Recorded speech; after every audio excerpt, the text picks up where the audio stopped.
No, let me record this.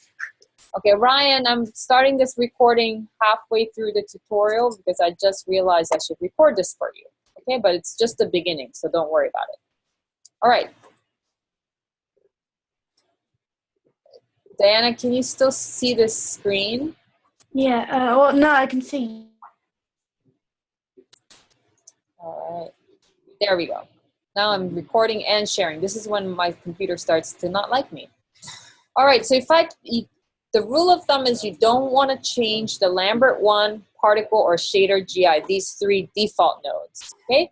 And the reason why is because if I now create a cube, it's going to be red, okay? Everything's going to have that red color, and I don't want that, right? You want to keep the default as default, okay?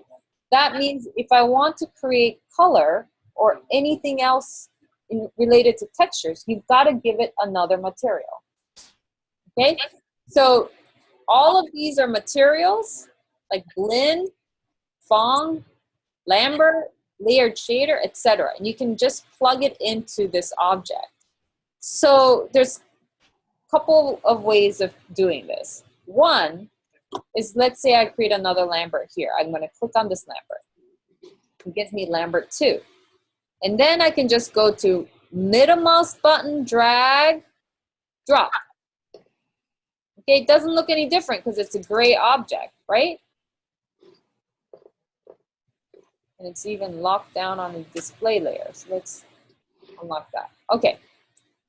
So middle mouse button, drag, drop is, doesn't look like it did anything. But now if I go to my Lambert 2 attribute editor, right, and I change the color, hey, it has Lambert 2 on it, okay? So let's take a look at Lambert 2 a little bit more in detail. My real estate's kind of limited here, but okay. So if, let's say I want to make something transparent. Hey, I can make this transparent, okay?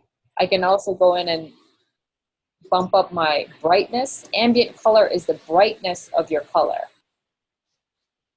Okay. And hey, let's use a quick rendering tool. Now this button right here will render the current frame, right? But this button right here, this button called IPR, I can't even see it, but on my screen I can. IPR will basically render the frame as well as, you're gonna love this, allow you to select the region to render, right? Now, if I have that selected and I change a part of it, it will dynamically update and render for you, which is really cool actually, just in that area. Okay, so let's go to special effects and I'm gonna make it glow. Oh boy. My computer's like, don't do it, no! Okay, let's just render this. Okay, now I've just turned up my glow intensity to 9.83. So, glow intensity is located under special effects. Okay, so you see how easy it is to make something look like it's glowing, right? Also, what's cool about this is you can right-click and keyframe this, just like any other animatable object. So you can make something that's not glowing glow really quickly, okay? Let's bring that down. Oh, and by the way, I can also hide my source, which means now I'm just gonna see the glow without the mesh. Yeah, if you want something that's just like glowing with a volume, right? Okay, so let's go back. All right, so IPR will render things dynamically, okay, which isn't really working right now, but that's a cool way to look at how things are textured. There's also bump mapping, so on. All right, so let's change from Lambert to a blend. Blend actually looks different from Lambert. This button right here, this button with the mountain here, is to save your image. So if I save my image as a blend, and I go to Lambert, and then I render the Lambert again, you're going to see the difference. What's the difference? Lambert? Lambert. Got a shine to it. It has a shine, and do you know the word for that shine?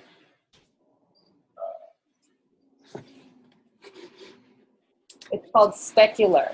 Okay, so write that down, please. Specular or specularity. So I always think of it as like a bald man's hotspot. Like the sun is shining on a bald man's head, and it's a super intense highlight. However, we see this form also because of the area around it. You guys see this area around it? Light is actually bouncing up and down on that area too, like this. Zzz, okay? And actually, a blend has slight texture, like this. Touch this, you guys. That's like a blend surface. Like a little bit of texture gives crevices for little light photons to bounce, giving it a light shine. It's not a specular, bold shine like this. It's like a light shine, soft shine. That's, you know what that's called? Diffuse. I want you guys to write that down. Diffuse. Okay, so why is that important? Because you're going to be controlling those things in here. Okay, so if I go to blend and I render that, you see how it's got this diffuse and specular. Okay, now if I change this, let's say I bring that specular roll off down. Okay, now it's acting like a Lambert. Okay, I've turned that to 0. What if I bump it up to really high? And let's make eccentricity, which is the size of your specular, even higher. Okay, now it's going to make it like this super bright object. I haven't even touched my ambient color. Okay, so let's change that to a different color so you can see what I'm talking about. You see that? That's my specular like overworking. Okay, and you can do that all within these settings. Now, let's bring that down to normal. See, and then let's see. Let's bump up your diffuse. Okay, you'll see that the diffuse is like getting super bright and extending, right? Okay, so that's a blend, and let's take a look at one more surface. It's called a Fong. Okay, so you can change your type in here. It'll allow you to change it. Okay, I'm going to save the blend, render the Fong. Okay, do you guys see the difference? Blend, Fong. Blend, Fong.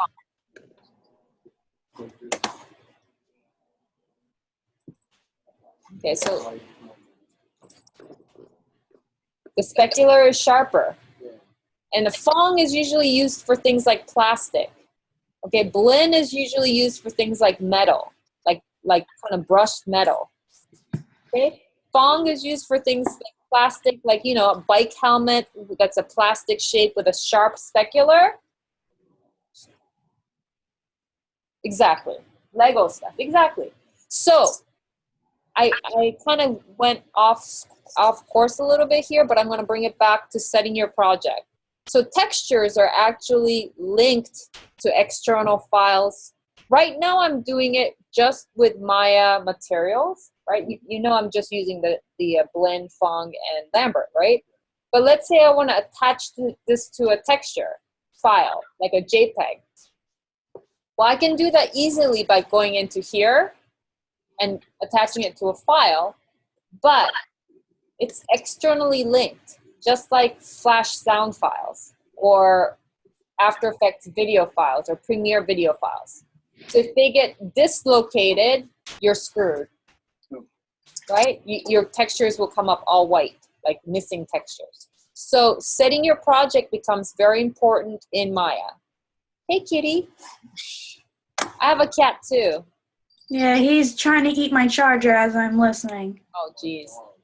That sounds like one of my cats. Okay, so what I'm gonna do, you guys, is I'm gonna set my project, and the way I'm gonna do it is I'm gonna go inside my Documents Maya folder, and here's my project folder, and these are all the Maya projects I have so far.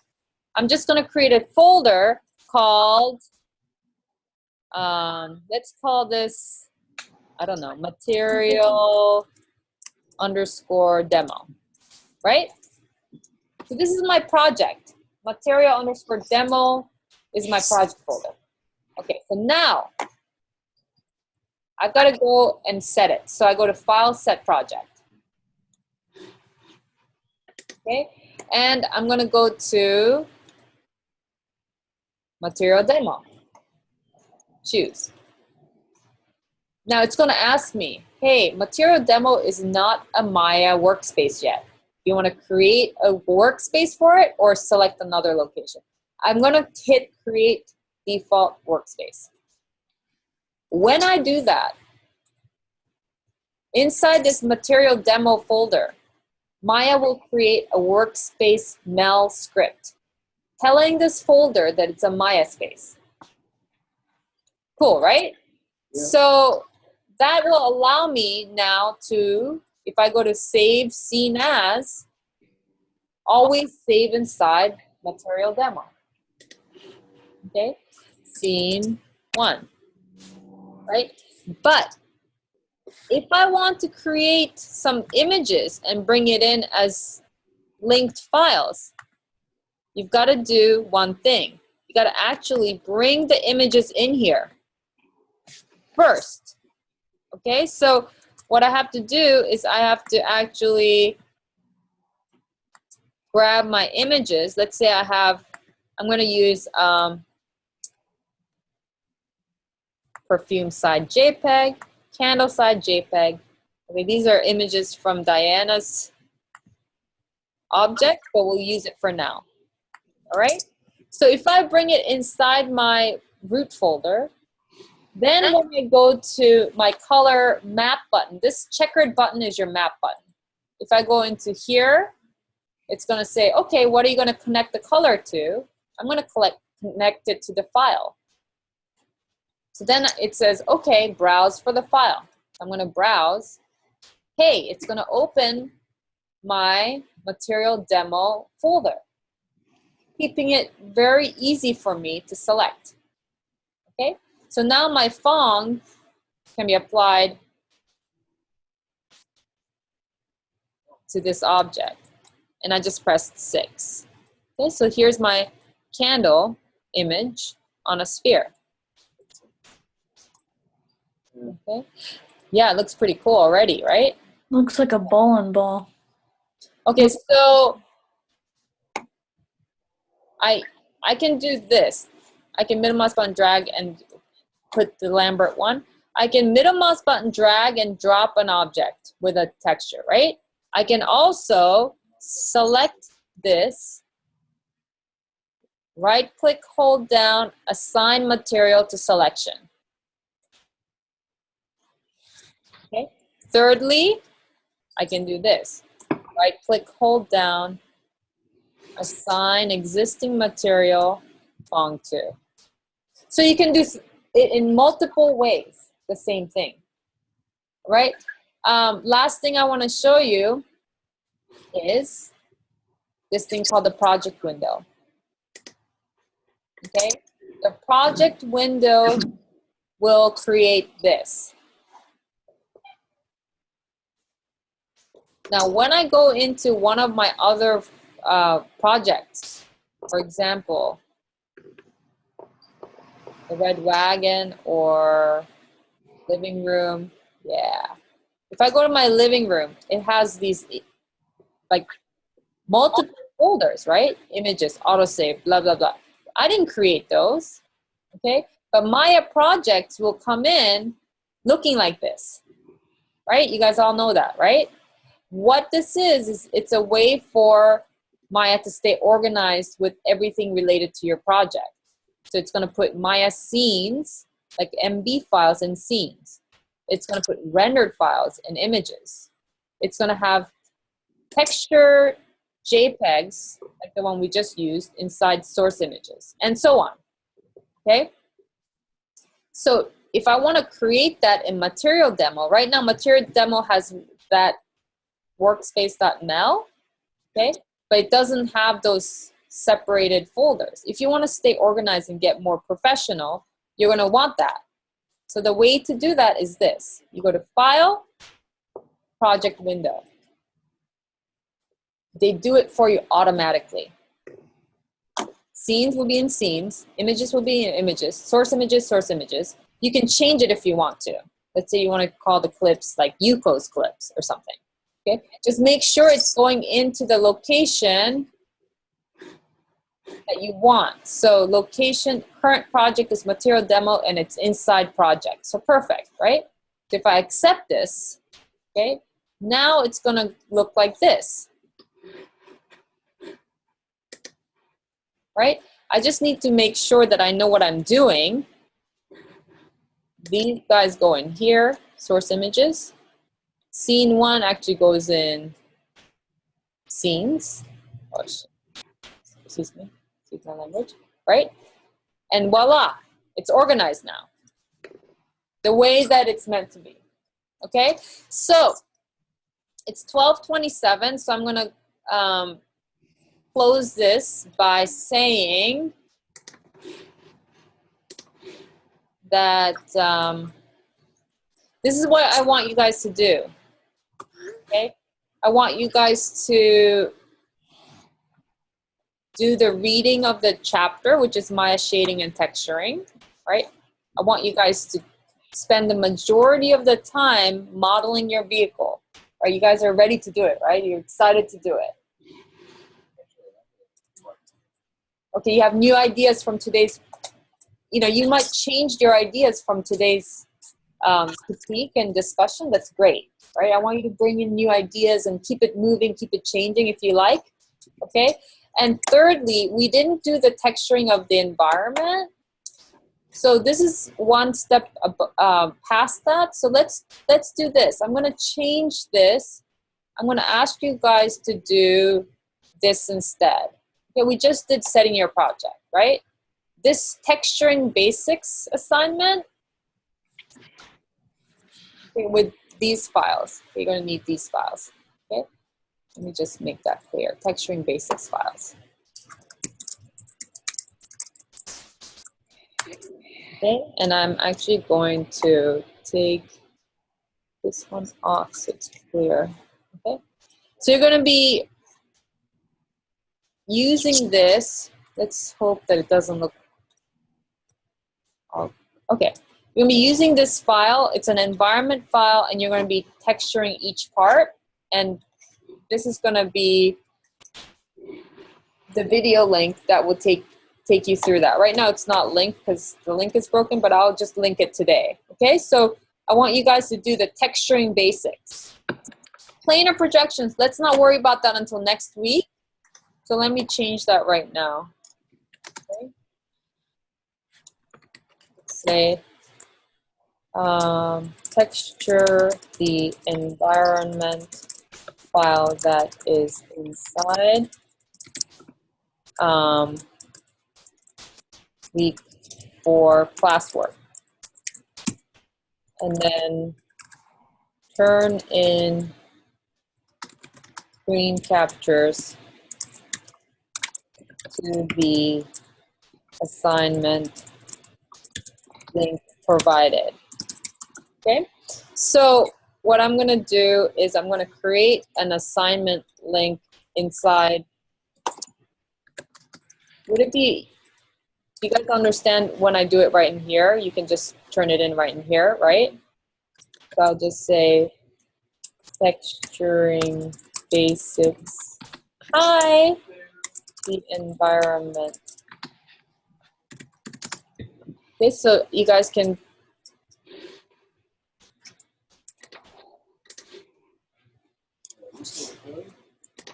Yeah, I am still recording. Okay, so you can turn in your homework in here. Any questions? All good? Are you guys, what I would do, please turn.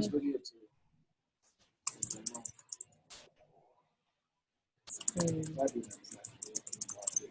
Yeah, I love to watch it. Okay, did you guys understand the materials part? Yeah. Pretty cool, right? It's just Okay, so yeah, I'll stop the recording. We're still recording, right?